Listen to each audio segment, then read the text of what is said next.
So I had a conversation over dinner last night, and it made me start thinking, when I go to bed, I have this nighttime ritual, and I just kind of hug my pillow and I think, I love this, and I love that, and I love this, and I love that, and I just list all the things in my heart that I love so much. Must take a while. Until I fall asleep. And my friend was talking to me, and he said, well, I've got a nighttime ritual, and I say thank you, and I have appreciation. And I was just thinking, I was trying to feel the vibration of love. We like this conversation because it ties back into what we were tiptoeing in earlier about giving and receiving, about them being the same vibration. In other words, when you are appreciating what has been given, it's the same vibration as being thankful for what's been given. When you are appreciating, your appreciation is going out, so it causes this cycle. You can't be thankful without your appreciation. And think about what the literal fiscal definition of appreciation is. It's adding more to something. And so your question is? I like to feel, forgiveness is, to me, still got victimhood in it, so appreciation is much higher. And so I was wondering, are love and appreciation the same thing? They are equivalent vibrations, but we use the word appreciation more often because it's not as loaded with things. When most people use the word love, they're talking about they're feeling lost love or missing love or not enough love. There's more of a lackful vibration energetically around your planet when the word love is offered. Now, of course, that's not always true. And when you are resonant with love, of course, use the word love. But appreciation is a better word for most people than love because it doesn't bring with it lack. But words don't matter so much. Words don't matter other than that they may prime the pump to a vibration that you've got going. But it's finding that feeling place. So sometimes appreciation of something that's right there, like your pillow, can put you in that vibrational place that will lead to more and more and more. But as you are drifting off to sleep, really, you're wanting to quiet your mind. The quieter you are in your thoughts, when you think about it, your inner being is in this place of non-resistance. Have you ever wanted to go to sleep but you can't? And you really want to go to sleep but you can't? Well, your mind is just too active, so you're not blending with what is sleep. Because sleep in its finest, we've not said this to you before, sleep in its most precise value is attunement or alignment with the energies of your source. That is the whole point. People say, well, what about rest? Well, you're resting while you're sitting here. Your muscles are at rest. In other words, you don't need to sleep to rest. Your body gets plenty of rest. But the benefit of sleep is that it quiets your mind and it gives you a greater opportunity to slow the momentums of unwanted and to pick up the momentums of wanted. So when you slumber, no matter what you're dreaming about, or even really no matter what thoughts come to your mind when you first wake up, you've accomplished a very good thing during sleep, because you have, as you have slept, as you have meditated, you have found resonance or harmony with the source within you. And so the potential for alignment is greater now that you've rested. And think about that. Think about that in terms of action versus allowing, making things happen versus letting things happen. Sometimes people are so determined to make things happen that they don't even let themselves sleep. They don't do the thing that is most conducive to connecting to the power that is who they are. We're not talking about long sleeps. We're not saying you need this much sleep. We're saying just allow yourself that time of alignment so that who you really are can step forward in the day with you. And the more often you do that, then the better every step forward into every day will feel to you, which is the whole point of all of it. Not one of you didn't come here to get stuff done, or to fix stuff that is broken, or to change the world, or to modify the world, or even to figure out what's right and wrong in the world. You came to enjoy your exposure to life and your evolution, which is absolute. Yeah. I had another thought. Sometimes I'm feeling aligned, and I will jump to quickly do something, and I would consider sometimes that's an impulse if I'm not as grounded. If I'm really happy and excited, I'll say, yeah, I'll do that too. Well, you'll get better and better at knowing what satisfaction really is, because a lot of impulses come from pure alignment. But some things that you're calling impulses are jumping out of habit too. So after a while, you'll feel more inclined. You'll feel more inspired. So I was considering it of impulse versus inspiration, but it's not always that an impulse can be bad. So I can have an aligned inspiration as well as an aligned impulse, I'm hearing. Oh, we would put inspiration and impulse often in the very same category. In this conversation of thoughts turning to things, you're going to hear this now like you've never heard it before because of what you've already heard. So you're going to really like this. So vibrations will lead to thoughts, and thoughts will lead to more thoughts, and more thoughts, and more thoughts, and those thoughts will lead to things. In other words, this is a sort of rudimentary explanation of how things become here in your physical environment. And so the vibration that is without resistance will lead to such pleasing thoughts. A vibration that is without resistance must lead to pleasing thoughts. So if the root of the thought that you're thinking now is a vibration with non-resistance, then you're off on a really good foot. Did you follow that? Therefore, if you have meditated into non-resistance, and now there's a vibration that's not discernible. In other words, you can't think vibrations until they get some momentum going. So when you meditate, you allow enough momentum of the vibration to get going that you allow that vibration to turn to a thought. Did you see how that went?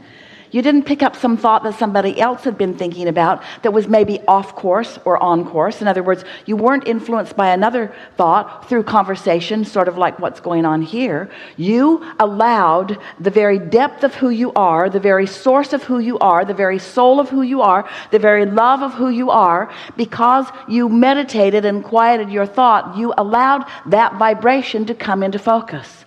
So when the thought came, it felt satisfying. And if you liked it, and if you know that you liked it, and if you're also acknowledging that you allowed that pure thought to occur to you, you were ready to be ready to be ready to be ready. And why were you ready for the thought? Because you quieted your mind. You quieted your mind, so you were ready for alignment. And because you were ready for alignment, now you're ready for that vibration to turn to a thought. Ooh, this is how thoughts turn to things. But you're doing it on purpose. You allowed that vibration to turn to a thought. Now, in the beginning, that vibration may turn to a thought, and right on top of that thought are going to be thoughts that don't feel so good when you think them. Just say to yourself, I'll get better and better and better at this. But in time, you will be able to quiet your mind. You don't even have to go into a meditative trance. You'll just be able to hold yourself in that place where you center yourself. It's like starting at the beginning. It's like building a foundation of a skyscraper that's not stable, and no matter how much you try to stabilize it as you get it up there, in other words, you're trying to retrofit it and make it better and better, if the foundation is not stable, it's going to topple over in a little while. And the foundation of everything that you are about is your connection to source energy, and meditation is the path to that. And so thoughts turning to things, thoughts turning to things, thoughts turning to things, thoughts turning to things. But before thoughts turn to things, vibrations must turn to thoughts. So how are you going to get a good basic thought? How are you going to start with a really good thought? Start with vibration. Start with no thought. And do it every day. And feel the satisfying qualities of it. Feel it. Feel what it feels like to have non-thought, and feel what it feels like to feel your body sort of swooning in this energy of well-being. And there's not a thought in your mind, but you can just feel well-being. It's not thought. You're not thinking about anything. You're not thinking about your body. You're just feeling the satisfaction of this non-thought.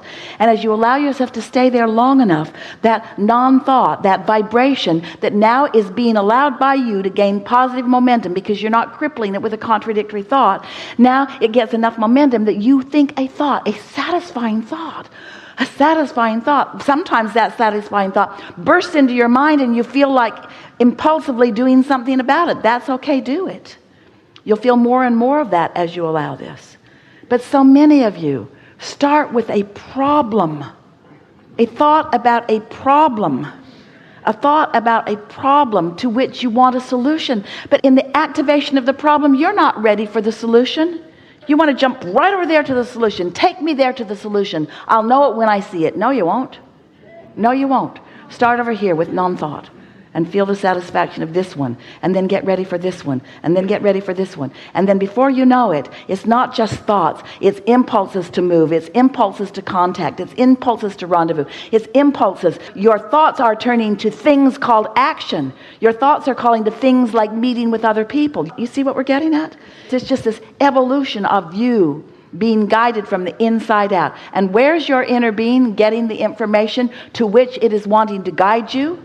From your vortex. And how did that stuff get into the vortex? You explored enough contrast to put it there. Do you see why you can't get it wrong and why you never get it done? And aren't you sort of kind of ready to begin to cash in your vibrational chips?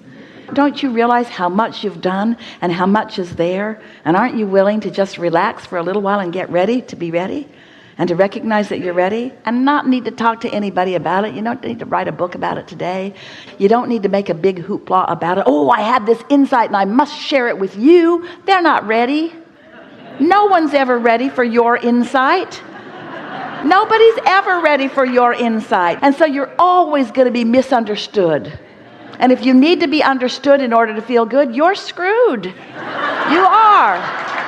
You are. But if you're willing to come into vibrational alignment with who you are and ready to be ready to be ready to be ready, and then before you know it, the universe has lined up all these cooperative components who also were getting ready. You got ready for each other. Your soulmates are getting ready for you. You're getting ready for them. You're getting ready for your desires. You're getting ready. You're getting ready. And how do you know you're on the path of getting ready? You feel so good right now. And what does so good feel like? Feels like satisfaction. Sometimes it feels calm. Sometimes it feels interested. Sometimes it feels excited. Sometimes it feels just like hugging your pillow. Feels like lots of different things. We've enjoyed this interaction, and you've learned nothing from us. We've enjoyed this interaction in a strong and new way, because in this gathering, we felt you allow your natural momentum to increase with ease. It was steady, soft, gentle rediscovery of the alignment that is at the basis of that which you are. Sometimes you work too hard at accomplishing the things that you want. And sometimes in that struggle, you feel unworthy or on the wrong path, but you never ever are. Because no matter how you're feeling about where you are, one of two things is happening. Either you are exploring contrast and shoring up your desire, which is a really good thing, or you are in a state of aligning with your desire, which is a really good thing. It doesn't matter which part of the equation you are focused upon at any moment. It's all a really good thing. What we most wanted to discuss with you and watch you, feel you, find resonance with is that there's really nothing serious going on here. There is not risk or danger that you sometimes assign. There is just steady exploration and expansion of the spirit of love and well-being that you are. And you can tell when you are in any moment in time fulfilling your reason for being by the wonderful way that you feel. And you can feel when you're a little off course by the less than wonderful way that you feel. But in all of it, it is of advantage to all that is coming behind you. We just want it to be advantage to you right here and now. You see, you could not hear any of this. You don't need to know about law of attraction any more than you need to know about gravity in order to experience the effect of it. If someone didn't teach you, and they didn't, you didn't go to an early class about gravity so that you wouldn't fly away on your way to school. It's something that just is. And you don't need to know about law of attraction in order for law of attraction to affect every moment of every day and to affect every vibration that leads to every vibration that leads to every thought that leads to everything. You don't need to know about it because it is teaching itself to you by what's coming to you. So it's a wonderful thing to now hear some of the roots of who you are and some of the roots and basics of the laws of the universe in order to understand why what is happening to you or to anyone else. After a little while, you begin to understand that you can contour vibration in order to achieve anything that you want.